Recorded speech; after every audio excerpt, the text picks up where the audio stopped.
going on, Pulsicans? How are we doing out there today in the crypto land of Pulse Chain, where things are just running sideways and seems like we're getting a little bit of downward pressure today? I'm not sure. It's just kind of hanging out.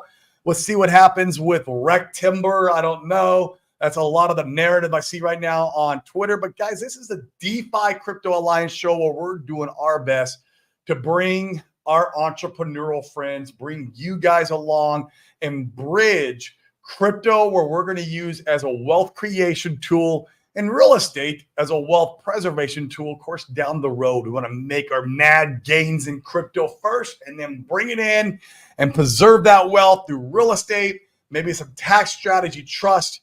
If you guys want to move to Puerto Rico, obviously that's an option too. If you're in the United States, or there's other tax shelter places you could move to. But guys, that's what we really are passionate about, is that wealth creation and wealth preservation. But in the meantime, man, what a journey this has been. And guys, I was watching Crypto 7's show today, and I was fascinated by his knowledge actually on the market. I'm always fascinated about the stuff that he talks about with the market, what's going on, what data points he's using. And so I was like, man, it'd be really good to get him on today, talk about and kind of dissect some of those data points, man. So I love Crypto 7, everything he does for our community. He's got an absolutely massive following. A lot of you guys who follow me follow him, which is great. And he adds a lot of value to this community. And so, man, without further ado, I want to bring up the myth, the man, the legend, Mr. Crypto 7. What's up, bro, man? Welcome to the stage. I appreciate you coming on today, man. Thank you. Oh, it's always a pleasure coming on, Corey. My favorite channel, I think. It's really enjoy watching you guys, you and Dane as well. You're a great double actor. Really, it's really good fun to watch you guys. I try to tune in. It's convenient timing as well for me, but I try to tune in and watch you guys every single day. You're doing a fantastic job, and I think you complement each other really well, because you're the energy guy, and Dane's kind of like the more chill, and it just works beautifully. You know, it's like chocolate and strawberries. But anyway, I'm a massive fan of your channel, and anyone who's come over and not subscribed, make sure to tap the bell, because he's also a live streamer. And yeah, you do a fantastic job, dude. Appreciate it, man. We thank you very much. And I watch your show almost every day. Your time adjusts sometimes. It's usually when I'm in the gym. Like I'm in the gym, I get up in the morning, I go hit, I do 5-mile runs. And it's, you and, of course, Sami, who I listen to the most.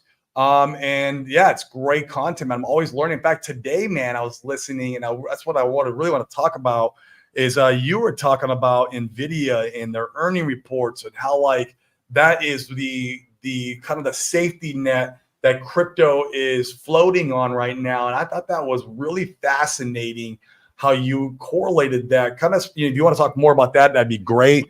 And I also want to talk about how I didn't think about this. Like, why would BlackRock be buying ETH when they know Grayscale is just going to keep dumping on their head? Like the exit liquidity, aren't they? So yeah, so I think they're just keeping it down while Grayscale sell it all. Fantastic. Well, I mean, I've been really bored and really frustrated and really impatient, and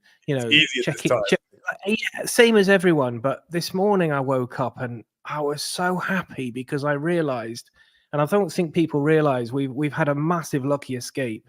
Everyone, and certainly in Hex and Pulse Chain, everyone in crypto, but in particular in the high risk assets, the ones that make us all the money, we've had a massive lucky escape with the NVIDIA earnings.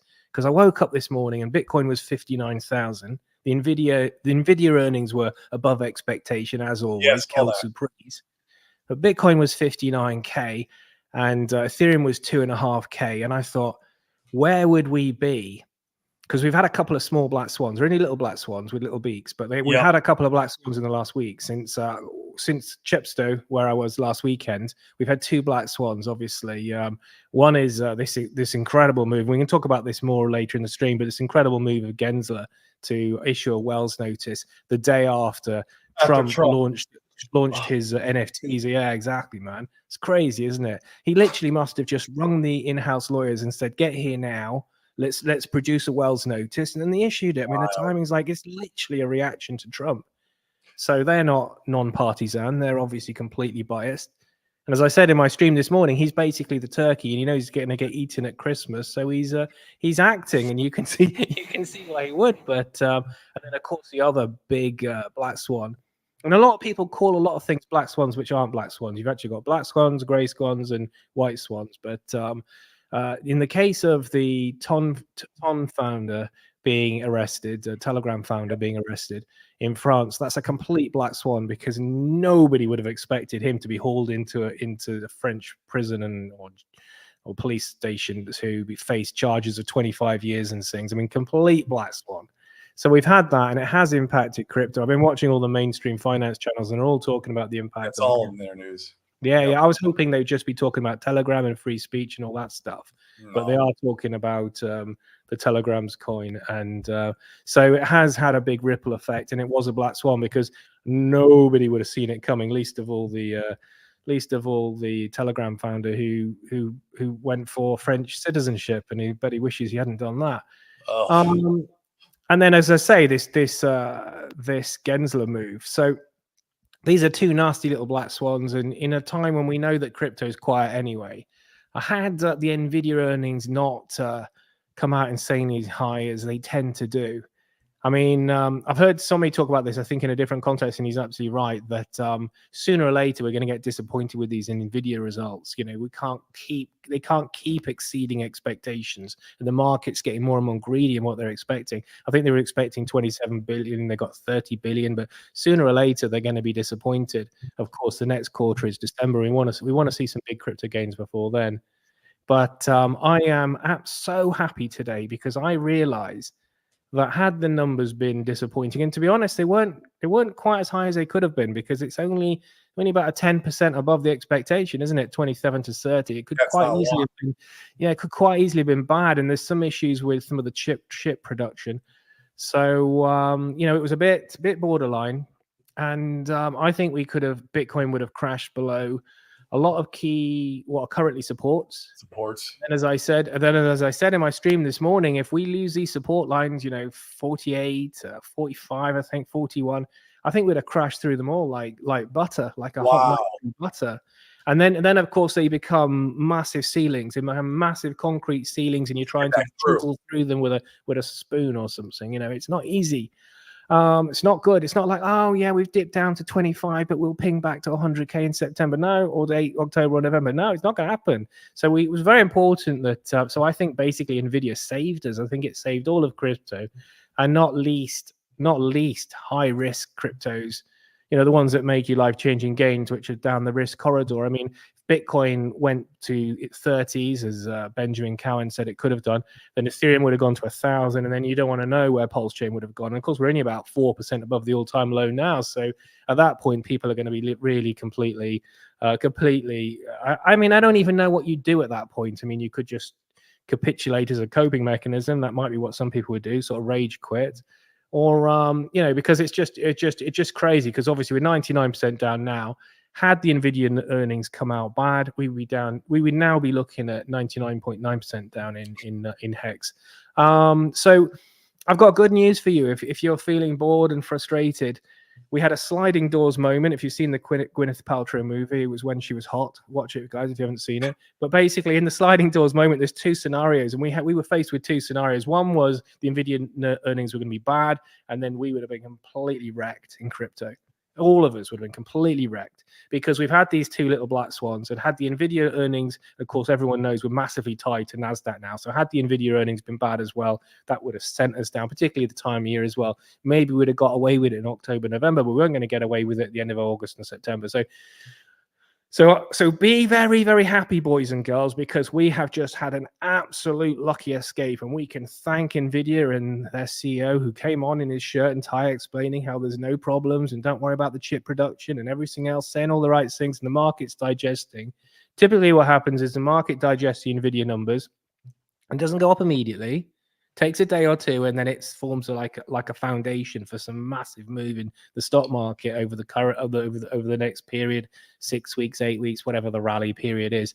So that's great. I'm just so happy, guys, genuinely, and I'm so pleased for everyone, because I wouldn't want to see hexagons, another 90% down, which is Oh, actually what we came very close to this morning. In my opinion, I've not heard anyone else say this, but that's what I think. You've got two black swans, the Telegram guy, you've got Gary Gensler completely acting in a completely childish way.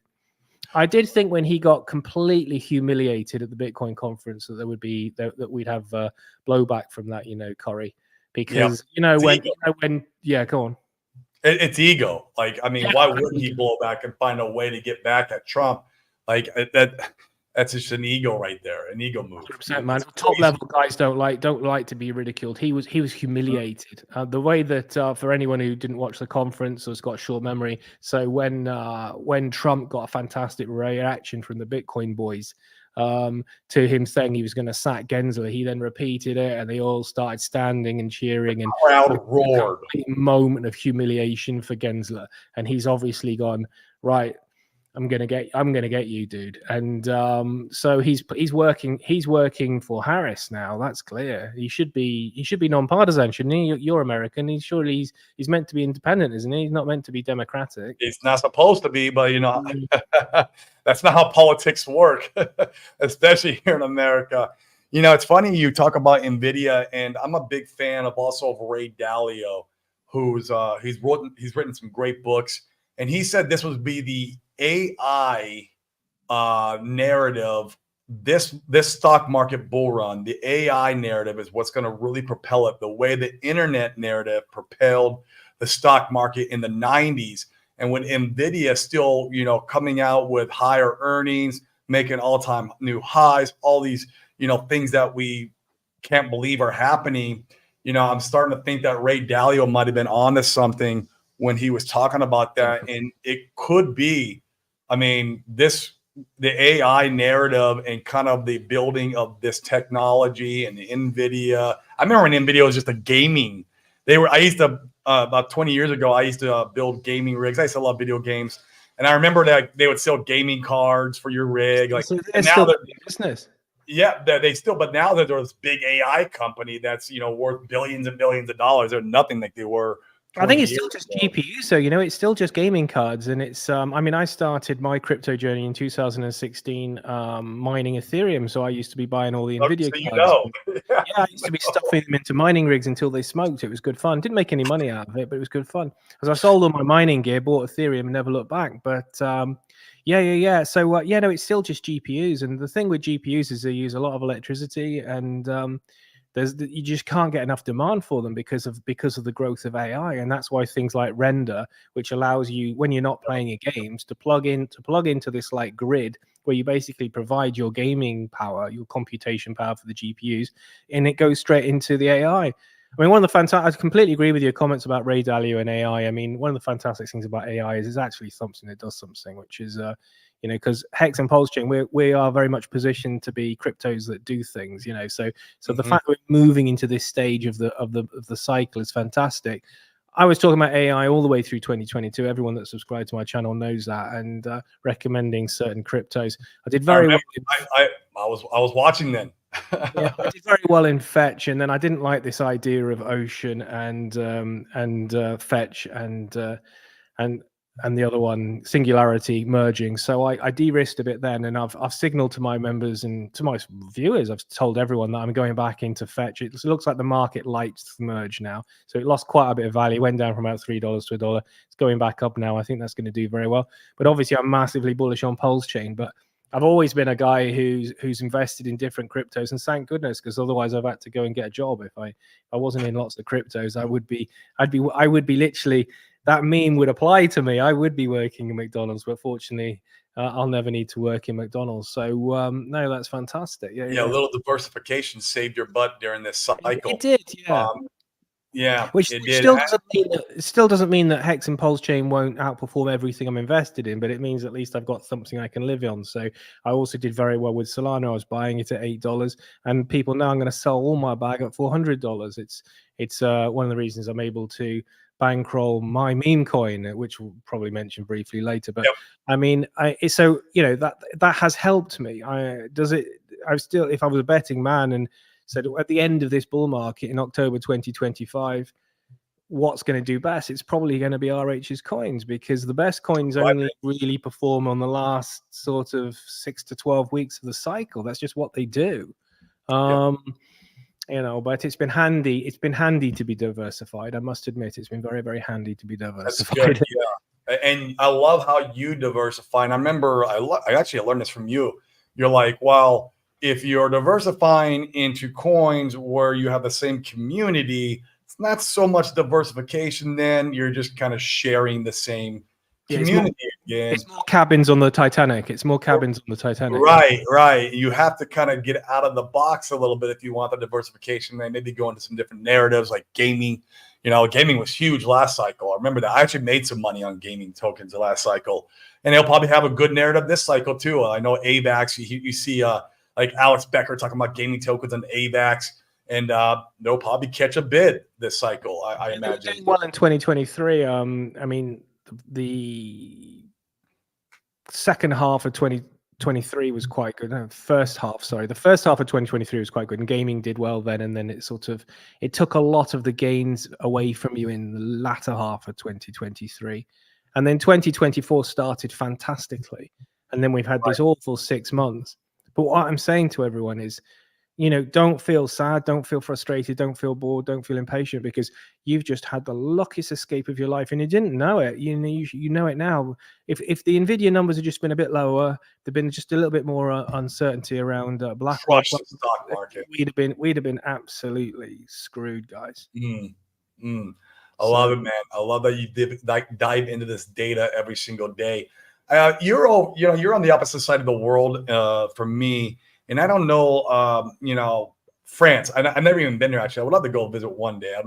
But like, what do you think is his odds of like escaping that 25 years? Is it like, you think it's pretty probable he might get that? Like, is that like that's on the table? Like France, you think it might smack him with that?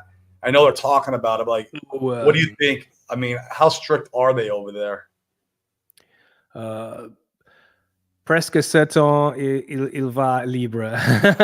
Yeah, he's almost certainly going to be free, I think, because one of the things that's happened is that the Dubai government have intervened, which is really, really interesting. I mean, interesting.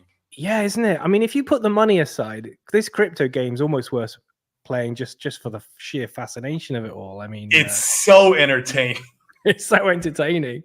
So the Dubai government are buying loads of fighter jets from the French, and they are so appalled by what they've done to the Telegram guy that they've cancelled the order, or they've frozen the order, I should say. I did not know this. Yeah, and big money talks, and so people are saying, "Oh, you know, I think that's why I thought they'll free him quite quickly now." Unless it's changed in the last few hours. The last I heard was he's no longer in a police in custody, but he's not allowed to leave the country. And the United Arab Emirates, I think it's the UAE, are putting a lot of pressure on the French government to release him. And we have got to this point now in the world where the dictatorship countries are actually telling the supposed free world that they're acting unreasonably, and we're seeing this quite a bit. That actually you get more human rights now in places like Dubai. It's crazy. In places like my country. In my country, we've still got freedom of speech. You'll like this, Corey. We've still got freedom of speech, but if we exercise it, we might not stay free for very long. It's actually crazy. Guys are getting locked up for saying something on Facebook. I mean, you could get drunk, say something on Facebook, and that's it. They're throwing the key away. So, I mean, it's the same here in the United States too. I feel like we're not that different. We're supposed to have freedom of speech and all these freedoms, to be honest with you, that they're slowly just kind of stripping away. It's like, what is that old analogy? You boil the frog slowly, and the frog will never notice he's getting boiled and he's going to die. Like, that's literally us, I feel like, in many ways. And it's just a matter of time. And crypto is one of the few things that gives us that freedom back. And that's why we're in love with this asset. Besides the number, the crypto bros are the ones that know the saucepan's getting hot and know to jump out, don't they? Yes, exactly. Which is like, I got one leg out right now myself. I'm out in Puerto Rico doing this thing. See how this goes. I know guys who went to St. Kitts to get a passport there, and basically there they renounced the citizenship, guys in Panama. And so like the crypto guys, they're not afraid to do this, and they're kind of like, they're exiting because they see the writing on the wall. Now I think things can shift if November plays out the way I hope it does. So we'll see. That's you think what you're American? What's your gut on that? Do you think Trump will win? We could keep him alive. Yeah, I heard you say that. Yeah, I know. It's not even a joke, is it? It's not. Like, it's not, man. I mean, like, they had to land his airplane. This is like 2 weeks ago, 3 weeks ago. They had to land his airplane. They said there was a maintenance problem, but like, come on. Like, they're not done. They're not done. Deep State's not done yet. And he's got a couple more months to live through this. And yeah, I mean, he's going to, which is crazy. He's going to like Bitcoin conferences. He was in Phoenix, Arizona just the other day, which is my hometown. And he was out there, with a rally. I was like, man, bro, like, I mean, I love that he's doing that. But at the same time, like, man, how are you going to keep your ass alive if you're out there beating the drum everywhere in public? I'm like, but we'll see what happens, man. That's really interesting. And she's not doing any interviews, is she? I mean, that's incredible. No, she's not doing interviews. She did a rally where she went and did a talk. She used AI to like make it look like the crowd was full. They had curtains over a part of the seats. Like, all of it's manipulated with the numbers with her. I mean, it's bad, man. It's bad. But like, so I think the odds are good, Crypto Sev. I really do. Like, all my friends, man, they want Trump in. Like, all my entrepreneurial friends, my real estate buddies, like all the masterminds I'm in, like that's all they talk about. Like, and they dread the idea of Harris getting in, especially now with this new like 44% tax on your unrealized gains. Get the F out of here, 44. No way, man. What's that? That would backfire so bad because these rich guys would have to sell their stock to be able to pay it. To pay that. And then, and then that would crash the markets, completely crash the markets. And it's massive, dude. It's unrealistic type of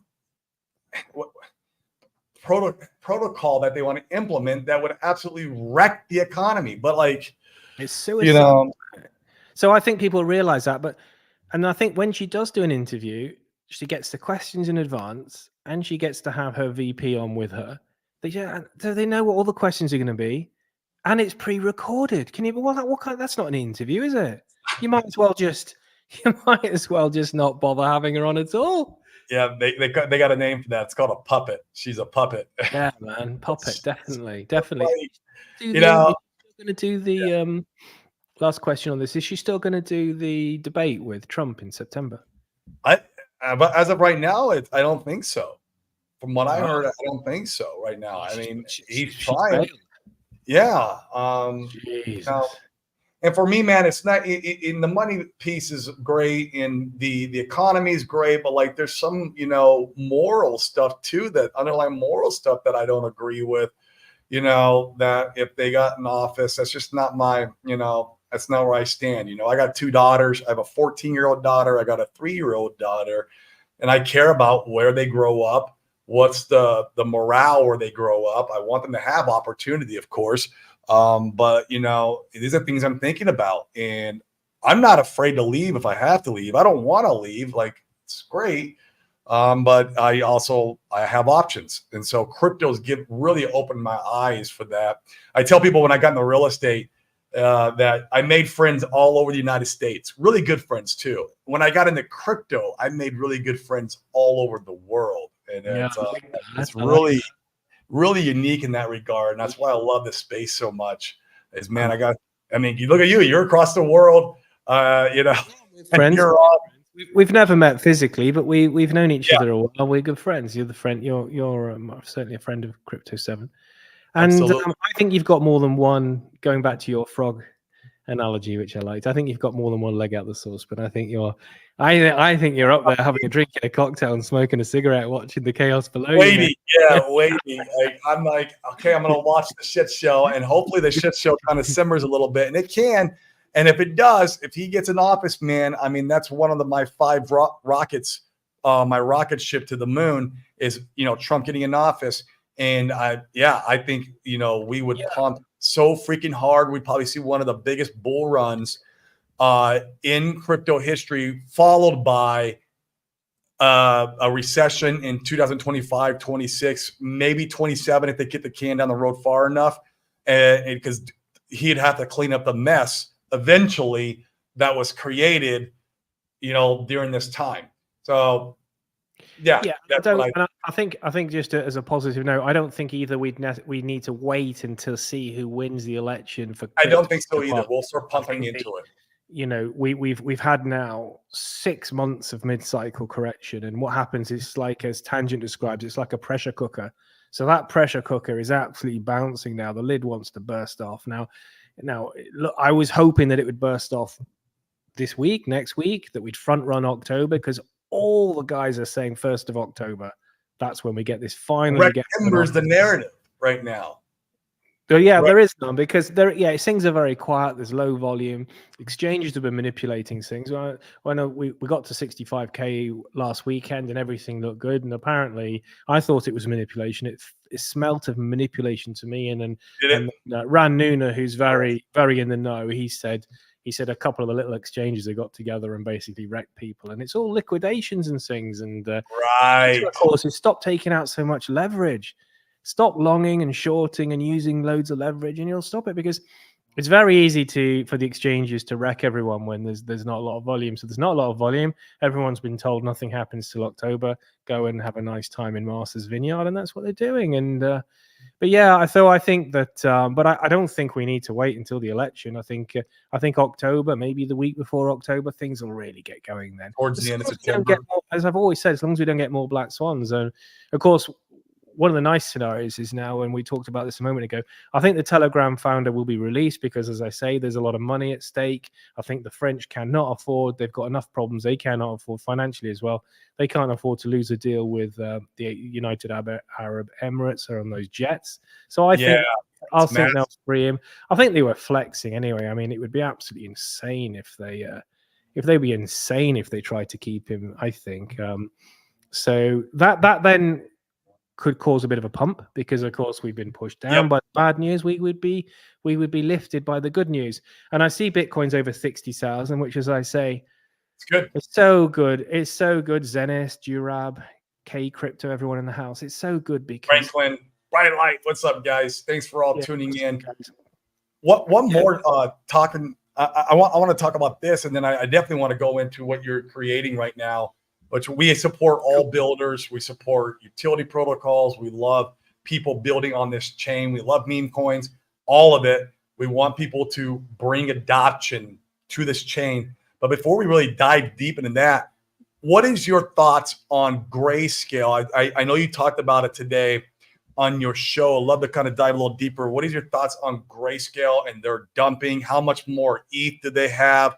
What do you think? How much longer are they going to continue to do this? With Bitcoin, it lasted like a month, I felt like, and then then they were done. Is that right, or am I wrong with that? It went on a bit longer than that, but the amount of buying from the other institutions with the Bitcoin ETF managed to shade the amount that Grayscale was selling. But in this instance, they've been not buying as much of the Ethereum ETF. There's a bit of confusion around the Ethereum ETF. And you hear this being said in the mainstream finance channels.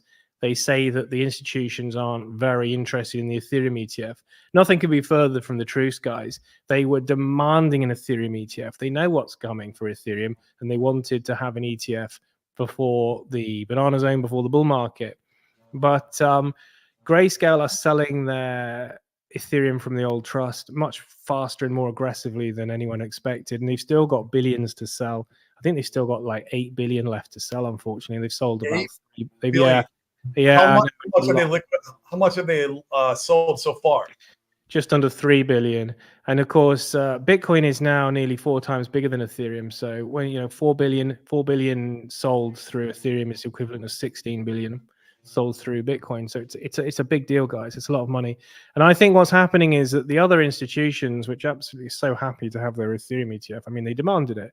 Larry Fink from BlackRock demanded an Ethereum ETF. He wasn't going to be out of this party. So they love their Ethereum ETFs, but they're seeing how much Grayscale's selling, and I think they're saying to all their clients, look, you just exit liquidity for Grayscale at the moment, so give it a while, which is incredibly frustrating for Hexagons and Polskins, because we've been watching a depreciating asset more or less for 3 years now, 3 years next month.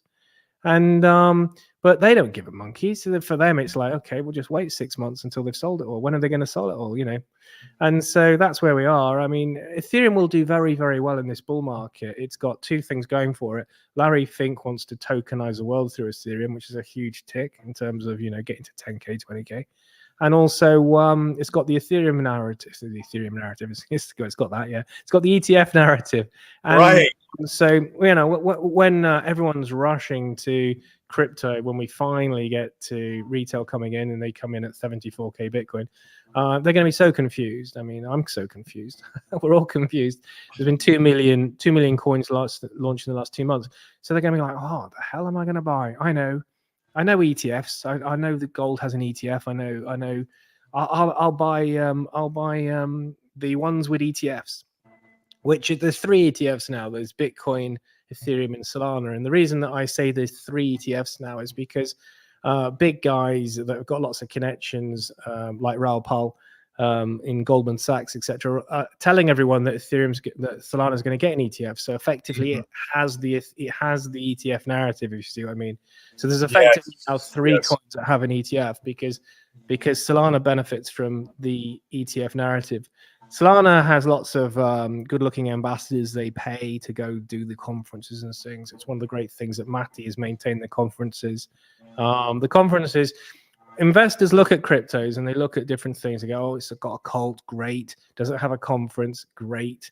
That cult, by the way, that's fantastic, because I'll sell on those cult members' heads at the top of the market. That's why they like cults, but they like cults, and they love cryptos that can organize a conference. So well, props to Matty for doing that. And it is where we are in the market. That I saw a bit of backlash from the community over people organizing a conference 6 months in advance. Conference should be organized 12 months in advance. You get a better deal. You get better speakers. Oh, work.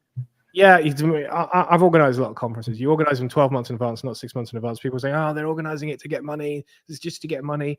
And then, oh, it's $2,000. Oh, Jesus Christ.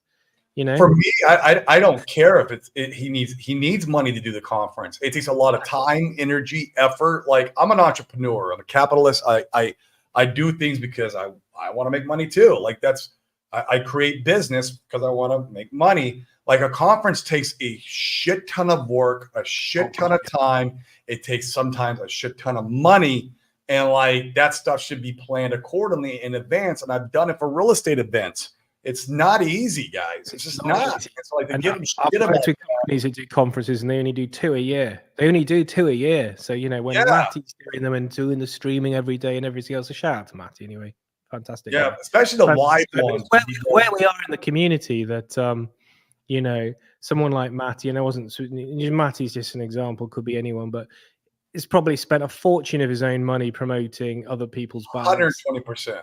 Yeah, and then things like that. I mean, I don't even know if he's involved with the latest conference, so don't get me wrong. I'm just sort of like using examples of things, but it's just where we are in the sentiment, and I get it, guys. I get it, but and then when we had the Pulse Latina thing, after that, I mean, I thought that was so obviously a scam. I couldn't believe it. Yeah, I did not touch that with a 10-foot pole, man. I was like, I would see her on my Twitter. She would reach out to me. I'm like, who are you? Like, why are you reaching out to me? Like, I'm married, right? Like,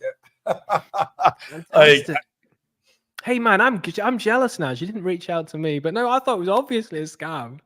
And if I'd been scammed by Pulse Latina, I'd keep quiet about it. I'd use it as a life learning lesson. But they're like raising money to try and find her. I don't know. How did they get on with that? Did they manage to find her or what? They found where she lived. They found the gym that she works out at.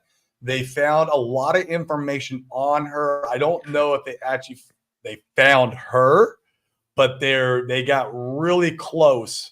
And I know the guy who was spearheading that. I mean, that's all really sketchy as well. I mean, well, we'll find the little good-looking Spanish girl. We'll leave these guys alone who've all ripped us off, but we'll track her down, and send money to this wallet address to find her. I mean, that sounds like another scam. I mean, it was just so funny. Right. As they're going down He- there and interviewing all those hot Spanish girls, and But I think after that, I think now it's like the community are like, no more coins, no more projects. That's it. I've been scammed by Pulse Latina. No more. Well, unfortunately we've got a blockchain now, so you do actually need some good things that you can rely on, some dependable things from honest citizens that are actually going to populate that blockchain. Otherwise, 120%. Yeah, with Pulse Chain being a bigger beast than Hex, and Hex being bonded in liquidity to Pulse Chain, you can see the problem. It's back to the Titanic analogy. You've just got now. Unfortunately, Hex has just got another cabin on the Titanic, and if the Titanic goes down, so does Hex. So we need that blockchain to have things. But obviously, we've gone one extreme to another. It's like But you're the second builder we had on this week. I had Jexa on yesterday, and he was diving deep into the protocol that he's launching, which I love because I'm a node validator, and he's creating something that makes node validating easy for everybody who wants to do it on Pulse Chain. And so, yeah, this is a good segue, man. Talk about what you're doing. Talk about the project that you're building. I know it's kind of a meme coin, but not really. It's intertwined with the horse racing community. You can talk about that too. Talk about your hobby with horses. You race them, you jump on. Give me a little context with that. Sure, man. I saw some of your stream yesterday with the guy that's doing the liquidity thing. Jexa. That sounds good. Jexa, yeah, I've seen him before as well. It comes across very well, doesn't he? So if you haven't seen that, everyone, do watch that. This is Corey interviewing Jexa yesterday. It was very good, and that looked really interesting. Well, that's exactly the sort of thing I'm talking about. Yeah, in terms of in my coin, I think the first thing I'd say is I never had any intention of launching a coin. It never even crossed my mind. And if I was looking to launch a coin to make some money, then I would have done it ages ago. I'd done it ages ago. When I was getting 300-400 people watching me live, and I wouldn't. So I think that's the first thing to say. What's the next thing to say? I think that's what never crossed my mind. So yeah, that's right. The show jumping and things. So yeah, that's the other reason. Is 12 months ago when I'm assisting my daughter with her show jumping career, and 12 months ago we were going to these little places that have got like one Portaloo and a burger van, and she was winning there, and that was it. Little places. And because her career is going very well, because her dad helps her and things, and she's got great coaches and things, and she's got great balance, and she's very brave. So her career is going very, very well. So we found ourselves in top level show jumping already, and it's really weird because everyone you meet, even during the day, they all say the same thing. What do you do? And they're all very, very interested in crypto. So we're promoting liquid loans there, and liquid loans are giving us some decent sponsorship for it. I see that. GoPulseChain.com. There you are, a little bit of branding. Thank you very much. I'll pay you later for the marketing. I love it.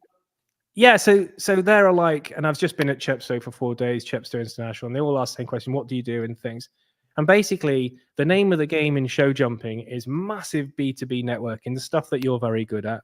And I've seen you doing it very well and onboarding guys with Lambos very recently and things. You go on all the super yachts. He's bringing in 480,000 into Pulse Chain. So, I mean. Yeah, well, congratulations, man. Well done on that. Yeah, that's phenomenal. Has he invested already, or is he in the process of investing? In fact, he just got his Trezor today. Super. Holding his hand. Yeah, that's exactly what I'm going to be doing with the show jumping world. That's it.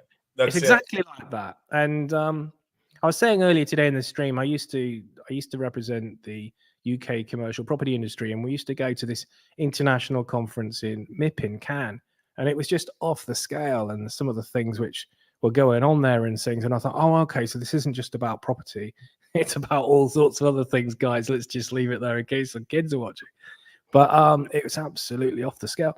And it's a bit like that in the show jumping world, that the horses are almost an add-on, that these guys are all there. I think there are a lot of tax advantages in owning horses. Yeah, you got it. And I think there are a lot of advantages in owning horses on a tax deductible write-off, what it's saying, Because these horses are worth like $200,000, $500,000. Wow. If something was to happen to a horse, then it's basically just written off, and you can set it against the business. There's all sorts of things going on there. Anyway, I looked around, successfully promoting liquid loans there, as you can see. Mm-hmm. They really like their stable coin, and they like to be able to move large amounts of money around all the time. They're constantly buying horses and moving them to Dubai and things. Florida, there's a lot of customers in Florida. They're moving these horses around the world, buying them in great quantities. As I say, they're like a couple 100,000 each or more. Yeah. So there's a lot of money in it, and they're very interested in stable coins. Of course, you've got the big problem. They can't find any show jumping horses for $10,000, which is the limit when they start asking questions. So they're loving it. The reactions I'm getting on Crypto Omega, and I thought, okay, and so that's great. And I thought, well, they could really do with a community coin, because there's no penetration, unlike with F1 where you've got Binance and Crypto.com are all there. There's no penetration from cryptos. So I thought, I'm uniquely positioned here. I've got the channel. I've obviously well linked in Pulse Chain. Mm-hmm. Just like you holding that guy's hand, getting him set up with the Trezor, with the guy with the lime green Lambo, getting him set up and getting him in Pulse Chain. That's exactly what I'm going to be doing with the show jumping. I had one person say, well, why don't you just promote Pulse Chain? Well, I do, because they can't get to my coin without getting Pulse Chain, particularly if it's a pre-sale. The public pre-sale is now open. If anyone's interested, check out my stream from today. There's 2,500 words on it. I've committed to put more in writing. So I'll just build kind of like a white paper a bit. It's going to be. It's probably half a white paper at the moment. And it'll probably be a long white paper. I mean, it only took me about half an hour to write 2,500 words. I'm not bad at writing, so I will just build on that and things. And if people have got things, I would like a bit more clarity on this, a bit more clarity on that. I'm not calling it a sacrifice. I'm calling it, firstly, it's capped. I'm calling it a pre-sale, because I think there should be certain expectations on a founder. I don't think I want to be saying no expectations. So the certain things you can be having expectations from me on. One of them is I'm never going to launch another coin, because if the coin is successful, why would I need to launch another one? And if the coin is a flop, why should I launch another one? Why should I be allowed to launch another one? Another thing is, I see a lot of people launching a coin, and then so you get that thing, people launch a coin and then a week later they launch another coin. I'll never do that. So that's one commitment I've put in writing. It's in my mini white paper, if you like, which is in the description of today's stream. Another commitment I'm having is never to stop shilling my coin. So you see a lot of people, there's a lot of fanfare at launch, and then it all goes quiet. Not with me. You know, it's rumored that it was only me and the Kiwi guy that streamed every day through 2022, and the Kiwi guy doesn't get any views. So, you know, I'm never going to give up, is what I'm saying. I'm never going to give up. The Kiwi guy made a big mistake, actually, because he watched me at the Pulse Chain conference, and he's critical of me. And then after that, his views just went. It's never a good idea to be critical at Crypto 7, but so I'm never going to give up promoting it. I don't care what the price does. I'm never going to give up promoting it. And then there are mechanisms to make sure that it has a fantastic price chart. As founder, I'm never going to sell any coins. I might give some to people for marketing and whatever else, you know. Yeah. Maybe to get onto a big channel or something like that, you know. So I might be useful to have some for that purposes, but certainly I will never benefit from any of those. And then the plan is I may or may not draw some of my costs, which are considerable, for the show jumping. So Liquid Loans pays to have their branding at this top level show jumping. So it's only right that 7G, there's the branding. I like it. It's nice and simple, and there's the branding. So that's at these international show jumping events. And it's only right that the meme coin should wash its face and contribute to some of that. Now, because I'm drowning in crypto, and because I've done very well in Fetch and Solana and various other coins and gaming coins as well, WAGMI Games and other coins and other gaming coins that did do quite well in 2023, but that seems a long time ago now, doesn't it, Corey? I will bankroll the whole thing.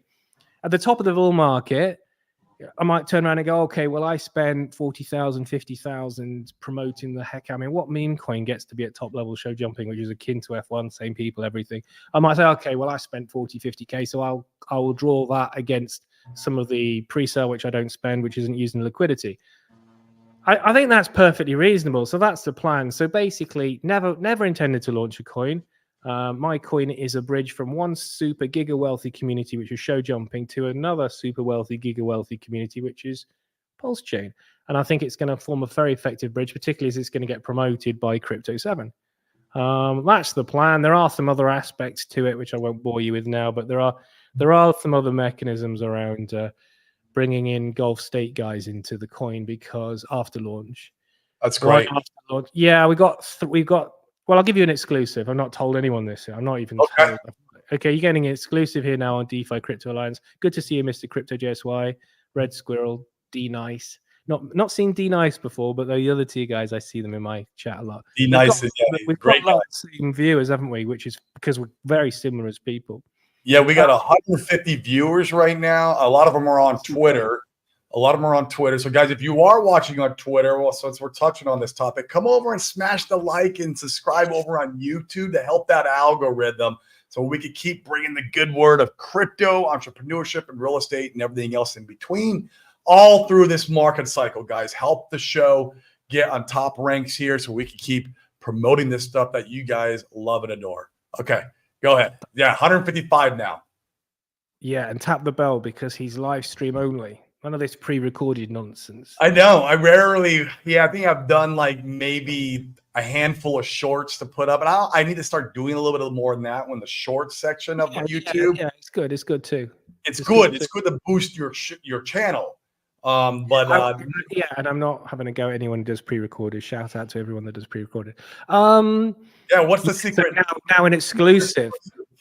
Oh, I forgot. No, I can't remember now. It's been so long. Your pitch was so long, I can't remember now. Sorry, it's gone. The exclusive is 7. 7 is me, obviously. G is a nod to the Gulf State because the Gulf State guys are very, very interested in the horses. I have a good friend who I was in business with for ages. We did very well together. He then went off and chased the dollar in Saudi. With Aramco, which is like I think they're like the world's biggest company now. Aramco, they're the second biggest, something stupid like that. He did very well at Aramco, and he's now a consultant on the east coast of Saudi. He has a number of billionaire friends. They have garages which look more like car parks filled with Ferraris and McLarens and Lambos, and it's just sick. Yeah. He's also like you. He's also very, very good with people. So he can charm. We say in the UK, I don't know if you have this expression in the States. He can charm the birds from the trees. Okay. Anyway, that's what he's like, and he's very, very genuine. He's a bit like a Dane character, you know. You just trust him. He's a nice guy. Yeah. I said to him, I mean, this is all like subject to Pulse Chain, because if Pulse Chain is like not going up, then it's going to be a different matter. It's a very hard sell. But assuming Pulse Chain does what I think it's going to do, a lot of clever guys like you are saying we could easily 10x between now and Christmas. Even if we're 5xing or 3xing, then I think that's the mood music in the background. He can bring some of those guys, and it's for me then to hold their hand, like you have done with this guy, exactly the same as you've done with this guy for $500,000 with the Lambo. I'll hold their hands. I'll show them how to use a bridge. I'll set them up with self-custody, and I'll get them into 7G. That's the plan. So there's a clear plan. I can't say guaranteed. No, and as I say, if we almost had a disaster, because if the Nvidia numbers had been bad, then we would now be 80% below all-time low for Pulse Chain, no doubt about it. At least I can't sell that. Now I can sell. I'm a good salesman. Yeah, I can sell sand to the Arabs, and that's a good pun with the current situation. But I can't sell that. Yeah, I'd like to see anyone sell something that's 99.9% down. It's tough. I can't. Nobody can sell that, dude. Not even in a tight Pulse Chain t-shirt. You know. So no one could. Not even Hodprul could sell that to me. You know. So I think not even Hodprul in a tight Pulse Chain t-shirt could sell that to me, you know. So I think we need a little bit of help from the OA and the Godwell and whoever else, or your friend that you're getting in for $500,000, because we know that $500,000 that moves the dial in Pulse Chain. It does, especially when you start stacking them. When you get this guy here, this guy here, this guy here. Our biggest one we nailed down, and he hasn't fully deployed yet. He's probably about halfway. And we nailed him down about this was like 10 months ago, but he brought in 3 million. And he's slowly deploying. Now he's got some Ethereum too, of course, like we explained the risk, as you're going down the risk corridor, like how you explain, like, your upside's way greater, but also there's some downside there versus the Ethereum, where here's where you'll be looking at, here's your upside, and we explain all that. And so he still has quite a bit of Ethereum, but he's inching in. He's inching in as he's getting more comfortable, right? They have to get comfortable. I need to talk to you because I need to talk to you about how you buy $3 million worth of Pulse Chain without running the price up on very yourself. slowly. Yeah, that's what I'm saying. He's been just slowly. This is like over 10 months, right? So he's been very slowly DCing. Different wallets, so it's not obvious that it's a repeat buy. I mean, because he'll send over 50 grand here, 20 grand here. Maybe it's another 10 grand. Like he's not sending over $1 million over the bridge. No. Yeah, because then that would cause a massive price spike. And we discussed this too.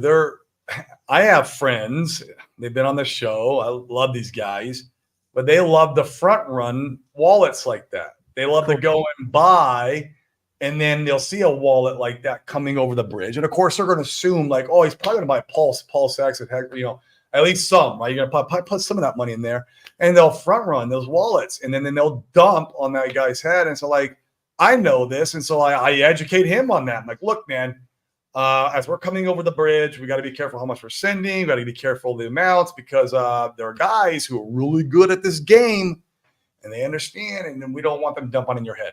So, That's really interesting. Absolutely not. We don't want those plebs that are just watching what's going on, just getting a quick arbitrage on that one.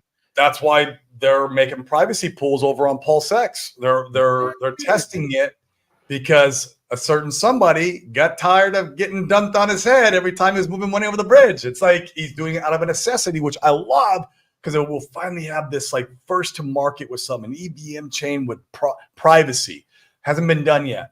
And so, it is a bit of a problem that we've seen in the ecosystem, because we do have guys in our ecosystem who are really good at chain analysis, really good at wallet tracking, really good at wallet-like behaviors. They know what a wallet's going to do when they're crossing a bridge. They know what they're going to buy. They know what they're going to sell, or whatever it may be. They're very good. That's all they do all day long. All they do is sit in front of their computer or their spreadsheets, and they watch. They just watch. And absolutely. Crazy. So just going back to, I've given you an exclusive or some of the secret source. I have to stress, so you can have expectations on me. And in terms of the price performance, you can't have any expectations on me, obviously. But I mean, you can see that my commitments in various ways: not to launch another coin, not to stop promoting it, not to benefit from my own coin, not to sell any of the pre-sale if I sell any for at least 16 months, 18 months. So that there's various commitments with me. But obviously, I've let you guys know what some of the clever ideas we've got are, and they're more than ideas, because we've had conversations. These are the numbers we think we can bring, but at the end of the day, it does rely on Pulse Chain going up. I think I've currently it looks like I've launched the public pre-sale at the worst possible time. But assuming that we do get Banana Zone in activating on 1st of October, and because the pre-sale runs to the end of the year, or when Pulse Chain is ripping for several weeks, whichever comes first, I think I've timed it perfectly. But as I say, it makes me extra stressful, things like the NVIDIA numbers, because I know that if the NVIDIA numbers had been bad, then we would have completely dumped, and then nobody would have been interested in my coin, and everyone would have called me a scammer, and I'd have had difficult months on the PR side until we started to pick up. But and also we'd have gone down to levels we wouldn't want to go down to, because you start to invalidate, how it is. You start to invalidate all the structures and the 4-year cycle, and you're going well below the bull market support band. It's not good. So thank goodness it didn't happen. And so we don't need to worry. But as I say, everyone should be really happy, because we have had a huge, like I said, I think we're over 60,000 right now, which is absolutely tremendous, because I didn't want to go down below 50K again, let alone 30 something. Right. It's Ethereum 2,500 right now. I think the last time I checked, it was somewhere around there. Somebody said to me today in my chat, when are PLS and PLS8 going to go up? And I said, it's very simple. It's when Ethereum gets to $3,000. So, you know, when Ethereum go to $3,000, we talked about the issue here is with the Grayscale selling. So it might be a bit delayed. It's got nothing to do with the fact Vitalik's got a girlfriend. It's got nothing to do with the fact that's what Tommy said. He said because Vitalik's got a girlfriend now. Yeah, shout out to Somi. I mean, it's worrying from a kidnap risk, but I mean, it's worrying in case, you know, I mean, it doesn't look like Vitalik can take care of himself very well, you know, if he gets cornered on one of his student travel holidays, but I mean, with his girlfriend, but I mean, it's worrying from that perspective of they might be able to get hold of whatever crypto he can get hold of, but I think probably it's dual person authenticated. I think you have to, so I think he's probably got various controls in place there. So yeah, that's what we're waiting for. Really, is for Ethereum to go up. Unfortunately, it's a really clever idea to tie your wagon to Ethereum, assuming Ethereum's going to go well. And I agree. As we said earlier in the stream, it will go well because you've got the two really strong narratives of BlackRock plans to tokenize the world through Ethereum, and also it's got the ETF, and these are two massively strong narratives. Currently, everyone's saying, "Oh, buy Solana, just buy Solana," you know, but nah. I don't personally think Solana's going to get an ETF anytime soon, and there we are. Yeah, that's interesting, man. I mean, if we can just keep Grayscale from dumping on BlackRock's head, like literally Grayscale just dumping on BlackRock's head, that's got to be frustrating for them and their investors. And I didn't really think about that until I watched your show today. I'm like, wow, that is got to be extremely frustrating for those guys and their investors, because they have a lot of investors that are backing them a lot. So yeah, and I think they have a fiduciary duty to tell those investors, look, Grayscale is selling crap out their old trust. You're better off waiting a couple of months. So I think most of them are saying, okay, then I'll wait a couple of months until they've stopped selling. And then just some of their clients are saying, no, I've got itchy trigger finger. I just want some Ethereum now on the ETF.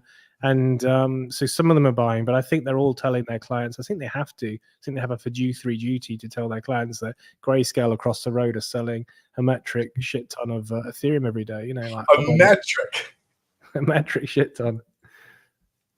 It's insanity, man. I mean, oh gosh. So yeah, once we get through that storm, which will probably line up, man. I mean, to be honest with you, I think all these things are going to line up right around October. Isn't it funny? October, yeah. Isn't it funny how that happens in crypto, that these things just seem to miraculously line up? I mean, I say, oh, we had a massive lucky escape with NVIDIA, but because of the two other black swans, and if we'd had the bad results from an NVIDIA, it would have really wrecked us. But maybe it just was always didn't happen.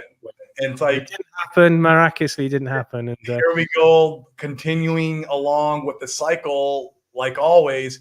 And I mean, the cycle is played out like almost 90%, 95%. You know, it's never perfect, but it's paid out to the T of the last 4 years.